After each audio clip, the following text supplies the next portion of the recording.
The problems of student life, विद्यार्थी जीवन की समस्या के पाठ 4, खुद के परस्पर दूसरों को आंकना एवं दुखी होना में मैं शुभम आप सबका स्वागत करता हूँ।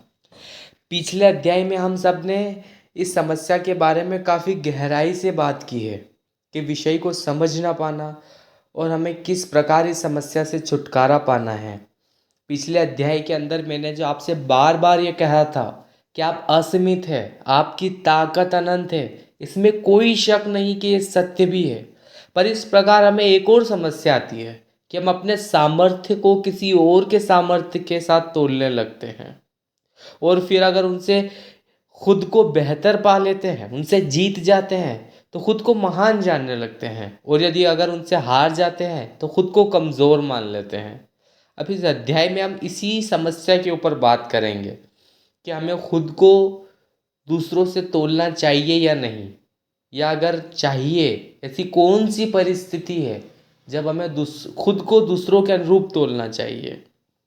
तुलना करने के फायदे क्या हैं, तुलना करने के नुकसान क्या हैं। चलिए इस अध्याय का आरंभ भी हम एक कहानी से ही करते हैं जो आपको तुलना संबंधित विचारों में समझने में मददगार होगी और आगे के जीवन में सहायक होगी।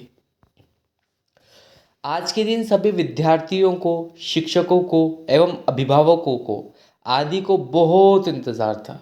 सारे लोग आज के दिन की प्रतीक्षा काफ़ी दिन से कर रहे थे। पूरे साल भर विद्यार्थी जो सीखते हैं, जो पढ़ते हैं एवं परीक्षा के दौरान पेपर में लिखते हैं, उस वार्षिक परीक्षा का परिणाम पत्र आने वाला था। हम सभी काफ़ी उत्सुक थे अपने अपने परिश्रम जो हमने साल भर किया है उसके परिणाम पत्र को लेकर। सुबह का समय था। हम सारे विद्यार्थी अपने माता पिता के साथ परिणाम पत्र लेने के लिए विद्यालय पहुंचे। हमारी कक्षा में दो लड़कियां हमेशा साथ रहती थी, साथ ही पढ़ती थी और दोनों एक दूसरे की काफ़ी अच्छी दोस्त भी थी। दोनों खूब अच्छी पढ़ती थी। वो दोनों भी अपने पिताश्री के साथ अपना परिणाम पत्र लेने आए। पहले कविता ने अपना परिणाम पत्र लिया, उसके 94% 94% आए। शिक्षकों ने उसको खूब तारीफ की, शाबाशी दी। उसने अपने पिताजी को अपना परिणाम पत्र दिखाया, वह भी हल्के से मुस्कुराए, खुश भी हुए। फिर रवीना ने अपना परिणाम पत्र लिया, उसके 95% 95% बने थे। उसको भी शिक्षकों ने शाबाशी दी, उसके पिताजी ने भी शाबाशी दी। अपनी दोस्त कविता को वह वहीं पाकर उस खुश हो गई और उसके पास चली गई। उसे उसका परिणाम पत्र दिखाया कि मेरे इतने नंबर आए हैं, तेरे कितने नंबर आए हैं। कविता कुछ बोलती उससे पहले कविता के पापा सबके सामने उस पर चिल्लाने लगे, उसे डांटने लगे कि तुम्हारे इतने कम नंबर आए हैं और ये तुम्हारी दोस्त है, तुम्हारे साथ ही तो पढ़ती है, इसे देखो इसके कितने अच्छे नंबर आए हैं, तुम हार गई हो। और भी बहुत कुछ कविता को सुनाने लगे। यह सुनकर वह रोने लगी। काफ़ी दुख हुआ, परंतु उसके पिताजी रुकने का नाम ही नहीं ले रहे थे, वे उस पर बरस ही रहे थे। इतने में हमारे शिक्षक महोदय ने जरा गुस्से भरी आवाज में, भारी भरकम आवाज के साथ कविता के पिताश्री को डांटते हुए बोला, जब तक रवीना का रिजल्ट नहीं आया तब तक तो आप कुछ नहीं बोले, आप खुश थे। जैसे ही रवीना का रिजल्ट आया आप कविता पे बरस पड़े, वो भी सिर्फ एक नंबर के लिए। यह कितना गलत है। आप जानते हैं इससे लड़की अपना आत्मविश्वास खो सकती है। वह यह शायद डर जाए कि फिर कितने इतने अच्छे नंबर भी कभी ना ला पाए और धीरे धीरे काफ़ी नीचे हो जाए। आपकी इस प्रतिक्रिया का परिणाम होगा यह सब कुछ। शिक्षक की इस प्रतिक्रिया के बाद कविता के पिताश्री का शर्म से सर झुक गया। फिर शिक्षक महोदय ने विनम्र होकर बोला, देखिए महोदय, आपको चाहिए कि उम्र में, इस कच्ची उम्र में आप उसका प्रोत्साहन करें, उसे आगे बढ़ने के लिए प्रेरित करें, ना कि उसे इन छोटे मोटे कंपटीशन में उलझाकर उसका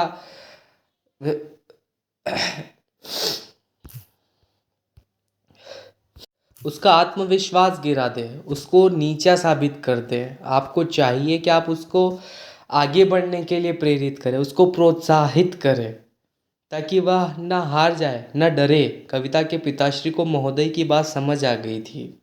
महोदय ये बात सुनकर वह सब बाकी लोग खड़े सब तालियां पीटने लगे। कविता भी अब खुश थी, वह हंसने लगी थी।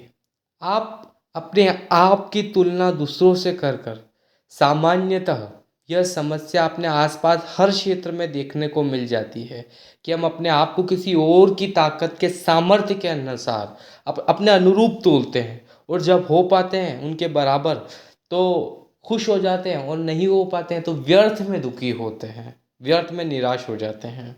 जो और अगर कुछ पा लेते हैं तो झूठे प्रकार से खुश होते हैं। मैं व्यक्तिगत रूप से खुद की तुलना दूसरों से करना, इसको ही सारी समस्या का कारण मानता हूँ, दुखों का कारण मानता हूँ। मेरा एक निजी उदाहरण देता हूँ। मैं और मेरे दोस्त जब प्राइमरी शिक्षा प्राप्त कर नवीन हाई स्कूल में गए, तो वहाँ एक शिक्षक ने कई विद्यार्थियों के सामने हमारा परिचय करवाते हुए कहा कि देखो बच्चों, ये इस विद्यालय से आए हैं, ये काफ़ी इंटेलिजेंट है और इनके नंबर भी काफ़ी बढ़िया हैं, यह टॉपर विद्यार्थी हैं, ये तुम्हें कंपटीशन देंगे, तुम इनसे बच के रहना।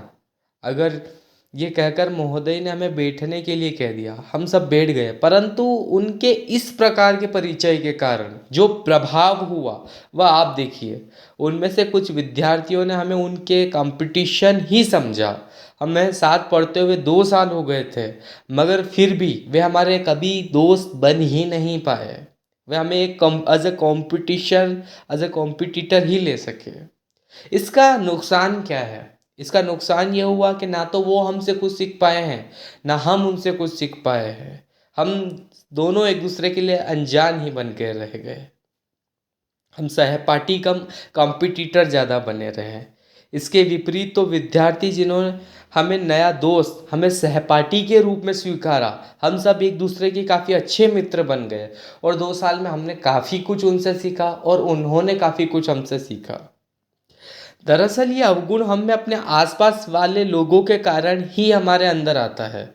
हम कर ऐसी बातें बड़ों से ही सुनने को मिलती हैं कि फलाने की शादी में इतना खर्चा हुआ था, हमें इतना तो करना पड़ेगा।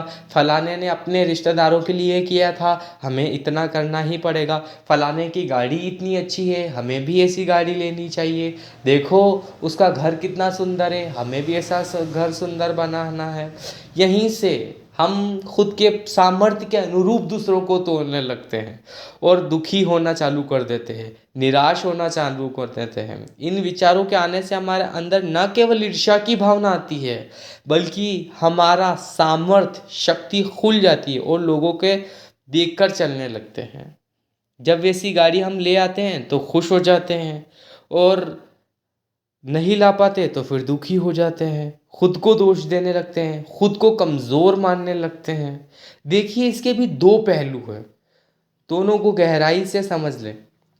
आप ये ना समझे मैं ये कहना चाह रहा हूँ कि आप कमज़ोर हैं, आप में सामर्थ्य नहीं है, आप में ताकत नहीं है। देखिए एक पहलवान है, वह 100 किलो का वजन उठाकर इधर से उधर रख देता है, तो क्या आप भी यही सोचते हो कि मैं भी इतना वजन उठाकर इधर से उधर रख दूंगा? अगर आप ऐसा सोचते हो तो आप मूर्खों वाली सोच है। आप इसके पीछे उसका अथक परिश्रम क्यों नहीं देखते कि उसने कितने सालों से इस चीज़ के लिए प्रयास किया है कि वो एक बार में 100 किलो वजन उठाकर इधर से उधर रख दे। उसका मेहनत देखिए और अपने शरीर को देखिए, उसके शरीर को देखिए, दोनों में काफ़ी डिफरेंट है। इससे आप समझिए कि आपको तुलना कब करनी है, किससे करनी है और किस प्रकार की करनी है, किन परिस्थितियों में करनी है। देखिए एक महान वैज्ञानिक अल्बर्ट आइंस्टाइन का कथन है, everybody is a genius but if you जज a fish by its ability to climb a tree it will live its whole life believing that it is a stupid. यानी हर कोई जीनियस है, आप में भी जो ताकत है वो किसी और में नहीं है। अगर आप किसी मछली से यह आशा करते हैं कि वे आपको पेड़ पे चढ़कर बताए, तो वो मछली उसके पूरे जीवन भर यह सोचती रहेगी कि नहीं मैं स्टूपिड हूँ, मुझे कुछ नहीं आता, मैं कमज़ोर हूँ। जबकि आप अगर उससे ये जो उसकी जो क्षमता है उसके अनुरूप उससे आशा करते हैं, उसके अनुरूप उसके कंपटीशन दे, तो संभवतः वो कुछ अच्छा कर सकेगी। इससे आप ये समझ लीजिए कि हमें क्या सीखना है, किससे कंपटीशन करना है, किससे तुलना करनी है, किन परिस्थितियों में करनी है।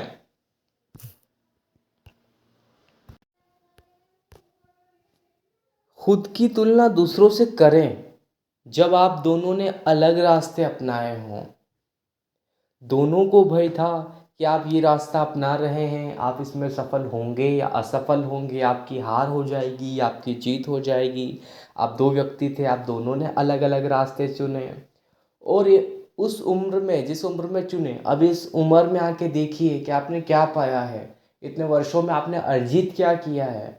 ये धन, ये वैभव तो ये ढपोसला है। आपकी अपनी निजी कमाई क्या है, आपने कितना ज्ञान अर्जित कर लिया है। पहले तो किसी रास्ते को चुनिए, उसमें अपना ज्ञान, ध्यान, सब कुछ उसमें लगा दीजिए। फिर अपने आप को दूसरों से देखिए कि उन्होंने क्या अर्जित किया है और आपने क्या अर्जित किया है। आप हमेशा से खुश रहें, इससे आप सदा खुश रहेंगे और आपके पास आने वाले भी, आपके साथ रहने वाले भी, वे लोग, आपसे बात करने वाले लोग, सब आपसे खुश रहेंगे। और अगर आप व्यर्थ में दुखी होते हैं, दूसरों को तो तुलना करके ही दुखी रहते हैं, तो सोचिए आपके साथ रहने वाले, आपके पास रहने वाले या जो भी अनजान व्यक्ति जो भी आपसे बात करेगा, वह खुद भी मायूस होगा, वह खुद भी उदास होगा, उसमें खुद में नेगेटिविटी जाएगी। तो आपसे बात करना पसंद कौन करेगा? कौन रहेगा आपके पास? कौन रहेगा आपके इर्द गिर्द? यहाँ तक कि आपके अपने भी आपसे छुटकारा पाने की कोशिश करेंगे। वे खुद भी चाहेंगे कि इस व्यक्ति से जितनी कम चर्चा हो उतना ज़्यादा अच्छा है। देखिए, तुलना करने के नुकसान तो मैंने आपको बता ही दिए हैं। इससे आपके मन में दूसरों के प्रति केवल ईर्ष्या का भाव पैदा होगा। आप कभी संतुष्ट नहीं होंगे और सदैव दुखी रहेंगे। सोचिए, आप अपने सहपाठी से, अगर आप विद्यार्थी हैं ना, सोचिए आप किसी अपने सहपाठी से तुलना कर रहे हैं, उसके 20 में से 15 नंबर आए हैं और आपके 12 नंबर आए हैं। आप उससे ईर्ष्या करना चालू कर दी, आप उससे कंपटीशन करना चालू कर दिया। आप सोचते हैं नहीं, मैं 15 ला के रहूँगा, मैं 15 ला के रहूँगा। एक बार आप उससे 16 नंबर भी ले आए और आप खुश भी हो गए कि नहीं, मैंने तुझको हरा दिया है, मेरी जो तमन्ना थी वो पूरी हो चुकी है। अब चलिए ठीक है, एक बार आप गहराई से एक बार सोचिए, कहीं आप बहुत कम थोड़े में तो नहीं मान गए? कहीं आपने थोड़े से में ही तो गुजारा नहीं कर लिया? हो सकता है आप में सामर्थ्य इतना था कि आप 20 में से 20 नंबर लाएं, मगर आपने अपना कंपटीशन इतना छोटा चुना, इतना छोटा सुना, ईर्ष्या और इन सब को सोचकर कि आप केवल 16 नंबर तक सीमित रह गए। केवल आप उससे जीत रहे हो, अपने आप से नहीं। मैंने कहीं एक विचार पढ़ा था कि चूहों की दौड़ में दौड़कर जीतने से शेर की दौड़ में हारना बेहतर है। सोचिए, अगर आप ये सोचते हैं कि मुझे 20 में से 20 ही लाना है, तो फिर आपका कंपटीशन उससे नहीं जो 16 लाया है, अपने आप से होगा। दूसरों से क्या करें? मुझे याद है जब अपने देश के एक बहुत प्रख्यात अभिनेता, जब वे कुछ नहीं थे, सोचते थे कि मैं कुछ बनूंगा, मुंबई जाऊंगा, एक कलाकार बनूंगा, तब वो एक मामूली सा काम कर रहे थे। कहीं एक मजमा लगा था, वहाँ पे अपने देश के एक क्रिकेटर नवजोत सिंह सिद्धू मिले उनको। उन्होंने उनको बताया, किसी तरह से उनसे मिले और उनको बताया कि सर मेरे को मुंबई आना है, अभिनेता बनना है। तो उन्होंने, सिद्धू जी ने उस आदमी से बोला, वहाँ तो बहुत कंपटीशन है, लोग आते हैं, तू किन किन से लड़ेगा, कितने लोग आते हैं वहाँ पर। उनका जवाब जो था वह साबित करता है आज, उनके हौसले इतने बुलंद थे, इसलिए आज वह इतनी बुलंदी पर है। उनका जवाब था कि सिद्धू जी, मुझे उन सबसे बिल्कुल कंपटीशन नहीं करना है, मुझे उन सबसे बिल्कुल नहीं लड़ना है, मुझे तो अपने आप से लड़ना है, मुझे तो अपने आप को साबित करना है। वह महान हस्ती शाहरुख खान साहब।